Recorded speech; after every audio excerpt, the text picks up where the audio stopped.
ഒരുപാട് സ്നേഹത്തോടെ മിനീസ് കിച്ചണിലേക്ക് ഹാർദമായ സ്വാഗതം.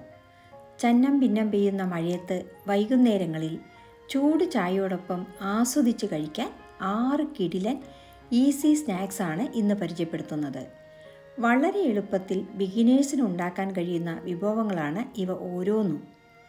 വീഡിയോയിലേക്ക് പോകുന്നതിന് മുമ്പ് നിങ്ങൾ ആദ്യമായിട്ടാണ് നമ്മുടെ ഈ ചാനൽ കാണുന്നതെങ്കിൽ ഒന്ന് സബ്സ്ക്രൈബ് ചെയ്ത് താഴെ കാണുന്ന ബെൽ ബട്ടണിലെ ആൾ എന്ന ഓപ്ഷൻ കൂടി ഇനേബിൾ ചെയ്യണേ. എന്നാലേ നമ്മളിടുന്ന വീഡിയോസിൻ്റെ തുടർ നോട്ടിഫിക്കേഷൻ നിങ്ങൾക്കുടനെ ലഭിക്കുകയുള്ളൂ. ആദ്യം തന്നെ നമ്മൾക്ക് ഈ 4 മണി പലഹാരങ്ങളുടെ കൂടെ കഴിക്കാൻ സൈഡ് ഡിഷായി ഒരു സ്പെഷ്യൽ ചട്നി തയ്യാറാക്കാം. ഇതിനാവശ്യമായ സാധനങ്ങൾ: 1 തക്കാളി അരിഞ്ഞത്, 1/4 കപ്പ് തേങ്ങ, 2 തുണ്ട് ഇഞ്ചി, 4 പച്ചമുളക്, 1 ചെറിയ കഷ്ണം പുളി, 4-5 ചെറിയ ഉള്ളി, കുറച്ച് മല്ലിയില, 1/2 സ്പൂൺ ഉപ്പ് എന്നിവയാണ്. ഇനി ഇവയെല്ലാം ഒരു മിക്സി ജാറിലേക്ക് ഇട്ട് 1/4 കപ്പ് വെള്ളവും ചേർത്ത് അരച്ചെടുക്കുക.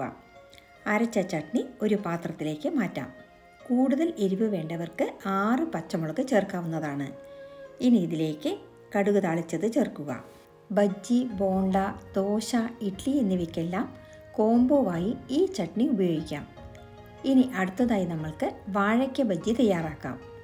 ഇതിന് ആദ്യം ബജ്ജി മാവിനുള്ള ബാറ്റർ തയ്യാറാക്കാം. ഇതിന് 1 കപ്പ് കടലമാവ് ഒരു പാത്രത്തിലേക്ക് ഇട്ട് കൊടുക്കുക. കൂടെ 1/4 കപ്പ് പച്ചരിപ്പൊടി ചേർത്ത് കൊടുക്കാം. 1/2 സ്പൂൺ ഉപ്പും 1/2 സ്പൂൺ മുളക് പൊടിയും 1/4 സ്പൂൺ കായപ്പൊടിയും മാവിലേക്ക് ഇട്ട് കൊടുക്കാം. 1 നുള്ളു സോഡാപ്പൊടി കൂടി ചേർത്ത് കൊടുക്കുക. സോഡാപ്പൊടി ഓപ്ഷനിലാണ്. ബജ്ജി നല്ലപോലെ ഫ്ലഫിയായി വരാൻ ഇത് സഹായിക്കും. സോഡാപ്പൊടി ചേർക്കാതെ ബജ്ജി നല്ലപോലെ പൊങ്ങി വരാൻ അരിപ്പൊടിക്ക് പകരം ഇഡ്ഡലി മാവ് 1/2 കപ്പ് ചേർത്തും ഇതുണ്ടാക്കാം.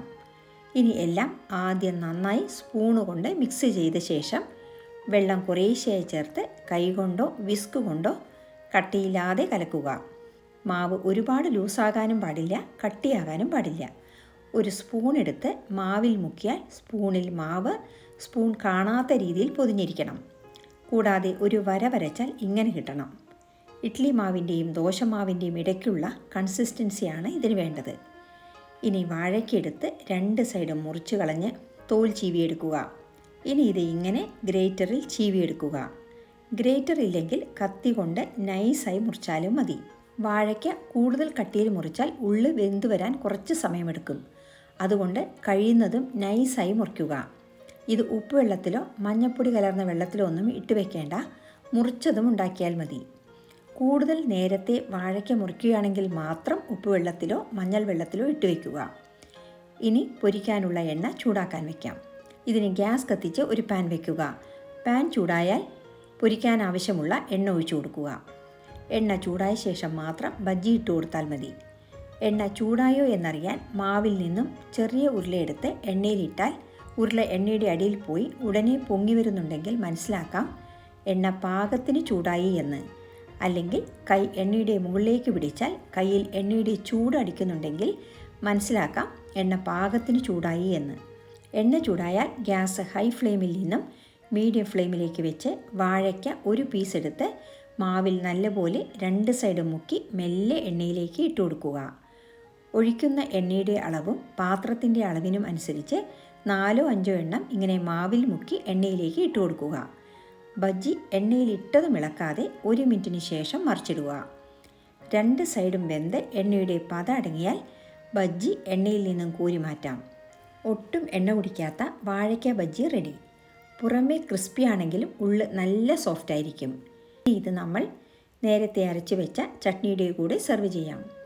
നല്ല ടേസ്റ്റുള്ള വാഴയ്ക്ക ബജ്ജി റെസിപ്പി എല്ലാവർക്കും ഇഷ്ടമായി എന്ന് കരുതുന്നു. അടുത്തതായി നമ്മൾ ഉണ്ടാക്കുന്നത് ഏവരുടെയും പ്രിയ വിഭവമായ പഴംപൊരിയാണ്. പഴം നല്ല പോലെ പഴുത്തതാണ് പഴംപൊരി ഉണ്ടാക്കാൻ നല്ലത്. ഇതിൽ നമ്മൾ സോഡാപ്പൊടിക്കും അരിമാവിനും പകരം ഇഡ്ഡലി മാവാണ് ചേർക്കുന്നത്. ആദ്യം പഴംപൊരിക്കുള്ള ബാറ്റർ തയ്യാറാക്കാം. ഇതിനു വേണ്ട സാധനങ്ങൾ: 1 സ്പൂൺ എള്ള് കഴുകിയെടുത്തത്, 2 സ്പൂൺ പഞ്ചസാര, 1 കപ്പ് മൈദാമാവ്, 1/2 സ്പൂൺ മഞ്ഞൾപ്പൊടി, 1 നുള്ളു ഉപ്പ് എന്നിവയാണ്. ഒരു പാത്രത്തിൽ 1 കപ്പ് മൈദാമാവും 1/2 കപ്പ് ഇഡ്ഡലി മാവും 1 നുള്ളു ഉപ്പും 1/2 സ്പൂൺ മഞ്ഞൾപ്പൊടിയും 2 സ്പൂൺ പഞ്ചസാരയും 1 സ്പൂൺ എള്ളും ചേർത്ത് മിക്സ് ചെയ്യുക. ഇനി കുറേശ്ശെയായി വെള്ളമൊഴിച്ച് കട്ടയില്ലാതെ കുറച്ച് തിക്കായി കലക്കുക. സെമി ലിക്വിഡ് കൺസിസ്റ്റൻസിയാണ് പാകം. ഇഡ്ഡലി മാവ് പുളിച്ചത് ചേർക്കാതിരിക്കുക. ഇനി നേന്ത്രപ്പഴം എടുത്ത് 2 സൈഡ് മുറിച്ച് മാറ്റി തോൽ കളഞ്ഞെടുക്കുക. ഓരോ പഴവും 3ആയി മുറിച്ച് വയ്ക്കുക. ഇനി പഴം പൊരിക്കാനുള്ള എണ്ണ ചൂടാക്കാൻ വയ്ക്കാം. ഇതിന് ഗ്യാസ് കത്തിച്ച് ഒരു കടായി വയ്ക്കുക. കടായിൽ എണ്ണ ഒഴിക്കുക. ഡീപ്പ് ഫ്രൈ ചെയ്യാൻ ആവശ്യമായ എണ്ണ ഒഴിക്കണം. നിങ്ങൾക്കിഷ്ടമുള്ള എണ്ണയിൽ ഇത് പൊരിച്ചെടുക്കാം. എണ്ണ ചൂടായാൽ മാവിൽ പഴം നല്ലപോലെ മുക്കി മെല്ലെ എണ്ണയിലേക്ക് ഇട്ട് കൊടുക്കുക. ഇനി ഗ്യാസ് മീഡിയം ഫ്ലെയിമിൽ വെച്ച് 2 സൈഡും പൊരിച്ചെടുക്കുക. നല്ലപോലെ മുരിഞ്ഞ് എണ്ണയുടെ പത അടങ്ങിയാൽ കോരി മാറ്റാം. സ്വർണ്ണവർണ്ണത്തിൽ കറുത്ത പൊട്ടുകളോടെ കാണാൻ തന്നെ മനോഹരമായ പഴംപൊരി ചൂടോടെ കഴിച്ചു നോക്കൂ. നേന്ത്രപ്പഴം വെറുതെ കഴിക്കാൻ ഇഷ്ടമില്ലാത്തവർക്ക് ഇങ്ങനെ പഴംപൊരിയായി ഉണ്ടാക്കി കൊടുത്തു നോക്കൂ. പുറം മുരിഞ്ഞും ഉള്ള് നല്ല സോഫ്റ്റായിട്ടുള്ള ഈ പഴംപൊരി എത്ര കഴിച്ചാലും മതി വരില്ല. ഈ രീതിയിലൊന്ന് ഉണ്ടാക്കി നോക്കി അഭിപ്രായം പറയുമല്ലോ. ഇനി മൂന്നാമതായി നമ്മൾ ഉണ്ടാക്കുന്നത് അധികമാരും ഉണ്ടാക്കാത്തതും കഴിച്ചു കാണാൻ സാധ്യതയില്ലാത്തതുമായ പഴം ബജ്ജിയാണ്. മധുരവും എരിവും ഇടകലർന്ന ഇതിൻ്റെ സ്വാദ് ഒന്ന് വേറെ തന്നെയാണ്. പഴം ബജ്ജിക്കുള്ള ബാറ്റർ തയ്യാറാക്കുന്നതിനാവശ്യമായ സാധനങ്ങൾ കടലമാവ്, മുളകുപൊടി, മഞ്ഞൾപ്പൊടി, ഉപ്പ്, കായപ്പൊടി, സോഡാപ്പൊടി എന്നിവയാണ്. ഇനി നമ്മൾക്ക് ബാറ്റർ തയ്യാറാക്കാം. ഒരു പാത്രത്തിൽ 1 കപ്പ് കടലമാവ് ഇട്ട് കൊടുക്കുക. നല്ലപോലെ ചലിച്ചതാണെങ്കിൽ കൂടുതൽ നല്ലത്. ഇനി ഇതിലേക്ക് നമ്മൾ പഴംപൊരിക്ക് ചേർത്തതുപോലെ ഇഡ്ഡലി മാവ് 1/2 കപ്പാണ് ചേർക്കുന്നത്. ഇനി 1/4 സ്പൂൺ മഞ്ഞൾപ്പൊടി, 3/4 സ്പൂൺ ഉപ്പ്, 1/4 സ്പൂൺ കായപ്പൊടി, 1 സ്പൂൺ മുളകുപൊടി എന്നിവ ചേർത്ത് മിക്സ് ചെയ്യുക. ഇനി വെള്ളം കുറേശ്ശെ ചേർത്ത് ബജ്ജി മാവിൻ്റെ കൺസിസ്റ്റൻസിയിൽ കലക്കുക. മാവ് ഒരുപാട് ലൂസുമല്ല കട്ടിയിലുമല്ല വേണ്ടത്. Semi liquid കൺസിസ്റ്റൻസിയിൽ കട്ടിയില്ലാതെ കലക്കിയെടുക്കുക. സോഡാപ്പൊടി ഓപ്ഷനിലാണ്. ഇഡ്ഡലി മാവ് ചേർക്കുന്നത് കൊണ്ട് തന്നെ സോഡാപ്പൊടി ചേർക്കണമെന്നില്ല. കട്ടയുണ്ടെങ്കിൽ കൈകൊണ്ട് നല്ലപോലെ ഉടച്ചു കൊടുക്കുക. ഇനി നേന്ത്രപ്പഴം 2 സൈഡും മുറിച്ച് മാറ്റി തോൽ കളഞ്ഞെടുക്കുക. ഇനി ഓരോന്നും 3ആയി മുറിച്ച് വയ്ക്കുക. അടുത്തതായി ബജ്ജി പൊരിക്കാനുള്ള എണ്ണ ചൂടാക്കാൻ വയ്ക്കാം. ഇതിന് ഗ്യാസ് കത്തിച്ച് ഒരു കടായി വയ്ക്കുക. കടായി ചൂടാകുമ്പോൾ ബജ്ജി പൊരിക്കാനുള്ള എണ്ണ ഒഴിച്ചു കൊടുക്കുക. ഗ്യാസ് ഹൈ ഫ്ലെയിമിൽ വെച്ച് എണ്ണ ചൂടാക്കുക. എണ്ണ ചൂടായാൽ ഓരോ പഴം മുറിച്ചതും മാവിൽ നല്ലപോലെ മുക്കി മെല്ലെ എണ്ണയിലേക്ക് ഇട്ട് കൊടുക്കുക. നിങ്ങളുടെ പാത്രത്തിൻ്റെ വലിപ്പവും ഒഴിച്ച് എണ്ണയ്ക്കും അനുസരിച്ച് 3-4 എണ്ണം ഇട്ട് കൊടുക്കുക. കൂടുതൽ തിക്കി നിറച്ചിടരുത്. കുറച്ച് സ്പേസ് ഇട്ട് ഓരോന്ന് ഇടുക. ഒന്നിനോടൊന്ന് ഒട്ടിപ്പിടിച്ചിട്ടുണ്ടെങ്കിൽ എണ്ണയിലിട്ട് 1 മിനിറ്റിന് ശേഷം കരണ്ടി കൊണ്ട് വേർപെടുത്തുക. 2 സൈഡും ഗോൾഡൻ കളർ ആകുന്നത് വരെ മീഡിയം ഫ്ലെയിമിൽ പൊരിക്കുക. പഴത്തിനധികം വേവില്ലാത്തത് കാരണം പെട്ടെന്ന് തന്നെ പഴം ബജ്ജി വെന്ത് കിട്ടും. ഇനി എണ്ണയുടെ പത അടങ്ങി ഗോൾഡൻ കളർ ആകുമ്പോൾ എണ്ണയിൽ നിന്ന് കോരി മാറ്റാം. ഇനി ഇത് ചൂടോടെ ചായയുടെ കൂടെ സെർവ് ചെയ്യാം. വളരെ എളുപ്പത്തിൽ 5 മിനിറ്റ് കൊണ്ട് ഇത് തയ്യാറാക്കാം. ചായ തിളയ്ക്കുന്ന സമയം കൊണ്ട് ഇന്നത്തെ ഓരോ വിഭവവും തയ്യാറാക്കാം. തികച്ചും പുതുമയുള്ള ഈ റെസിപ്പി നിങ്ങൾക്കിഷ്ടമായില്ലേ? ഇനി നമ്മൾ ഉണ്ടാക്കുന്നത് വഴുതിനിങ്ങ ബജ്ജിയാണ്. ഇതും അധികമാരും ഉണ്ടാക്കാത്ത പലഹാരമാണ്. ഇതിന് വലിയ വഴുതിനിങ്ങയോ ചെറിയ വഴുതിനിങ്ങയോ ഉപയോഗിക്കാം. ടേസ്റ്റ് ചെറിയ വഴുതിനിങ്ങയിൽ ബജ്ജി തയ്യാറാക്കുന്നതാണ്. ആദ്യം ബജ്ജി മാവ് തയ്യാറാക്കാം. ഇതിന് ഒരു പാത്രത്തിൽ 1 കപ്പ് കടലമാവ്, 1/4 കപ്പ് അരിപ്പൊടി, 1/2 സ്പൂൺ ഉപ്പ്, 1/4 സ്പൂൺ മഞ്ഞൾപ്പൊടി, 1/2 സ്പൂൺ മുളകുപൊടി, 1/4 സ്പൂൺ കായം എന്നിവ ചേർത്ത് മിക്സ് ചെയ്യുക.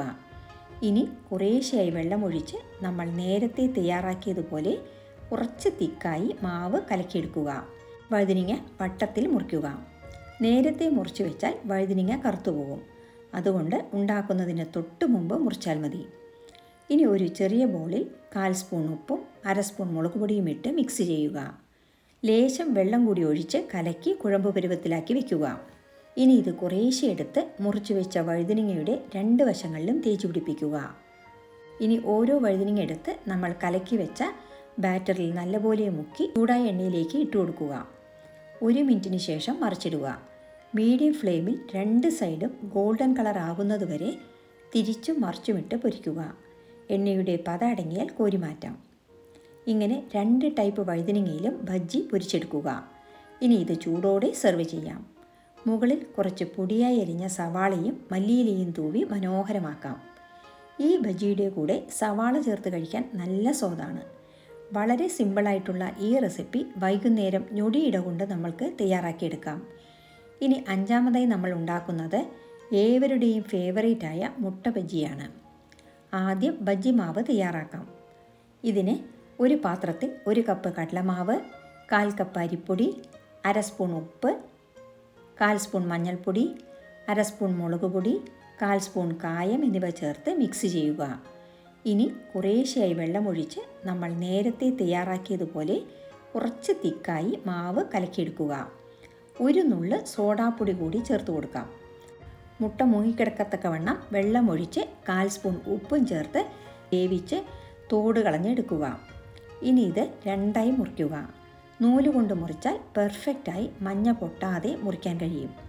ഇങ്ങനെ 2ആയി മുറിച്ച മുട്ടയിലേക്ക് ഉപ്പും കുരുമുളക് പൊടിയും വിതറുക. ഇനി മുട്ട ബജ്ജി പൊരിച്ചെടുക്കാം. ഇതിന് ഗ്യാസ് കത്തിച്ച് ഒരു കടായി വയ്ക്കുക. കടായിലേക്ക് പൊരിക്കാനുള്ള എണ്ണ ഒഴിച്ചു കൊടുക്കുക. ഇനി എണ്ണ നല്ലപോലെ ചൂടാവണം. ചൂടായ എണ്ണയിലേക്ക് ഓരോ മുട്ടയും മാവിൽ നല്ലപോലെ മുക്കി മെല്ലെ സാവകാശം എണ്ണയിലേക്ക് ഇട്ട് കൊടുക്കുക. 2 സൈഡും മീഡിയം ഫ്ലെയിമിൽ വെച്ച് പൊരിച്ചെടുക്കുക. ഇനി ഇത് സെർവ് ചെയ്യാം. ചൂടോടെ കഴിക്കാൻ വളരെ സ്വാദുള്ള മുട്ട ബജ്ജി കൂടുതൽ സ്വാദിഷ്ടമാക്കാൻ ബജ്ജി 2ആയി മുറിച്ച് നടുക്ക് കുറച്ച് സവാള വെച്ച് കുറച്ച് കുരുമുളക് പൊടിയും ഉപ്പും വിതറി മേലെ മല്ലിയില കൂടി തൂവി കൊടുക്കുക. കാണുന്നത് പോലെ തന്നെയാണ് ഇതിൻ്റെ സ്വാദും. ഈ മഴക്കാലത്ത് വൈകുന്നേരങ്ങളിൽ ഇങ്ങനെ ചൂട് ബജിയും ചായയും കൂടിയായാൽ പിന്നെ പറയേണ്ട, അത്രയ്ക്ക് സൂപ്പറായിരിക്കും ഓരോ വൈകുന്നേരങ്ങളും. പാചകം ചെയ്യുന്ന എല്ലാവർക്കും വളരെ ഈസിയായി ചെയ്യാൻ കഴിയുന്ന ഈ വിഭവങ്ങൾ സ്വാദിൻ്റെ കാര്യത്തിൽ തട്ടുകടയിൽ നിന്നും കിട്ടുന്ന സ്നാക്സിനേക്കാളും എന്തുകൊണ്ടും മികച്ചതാണ്. സ്വാദിലും ആരോഗ്യത്തിലും ഏറെ മുന്നിൽ തന്നെയാണ് ഇങ്ങനെയുള്ള ഓരോ വിഭവവും. മുട്ട ബജിയിൽ ഇഡ്ലിപ്പൊടി തൂവിയും കഴിക്കാം. ഓരോ ദിവസം ഓരോന്നായി ഉണ്ടാക്കാം. ബജ്ജി മാവ് കലക്കി ഫ്രിഡ്ജിൽ വെച്ചാൽ അടുത്ത ദിവസം ആ ബജ്ജി മാവിൽ വേറൊരു തരം ബജ്ജി തയ്യാറാക്കാം. 6ആമതായി നമ്മൾ ഉണ്ടാക്കുന്നത് ഈസി ബ്രെഡ് ടോസ്റ്റാണ്. ഒട്ടും നേരമില്ലാത്ത നേരത്ത് പെട്ടെന്ന് കുട്ടികൾക്ക് പോലും ഉണ്ടാക്കാവുന്നതാണിത്. ബ്രെഡ് കുട്ടികൾക്ക് ഏറെ ഇഷ്ടമാണല്ലോ. ഇന്ന് സ്പെഷ്യൽ രീതിയിലാണ് ഈ ടോസ്റ്റ് ഉണ്ടാക്കുന്നത്.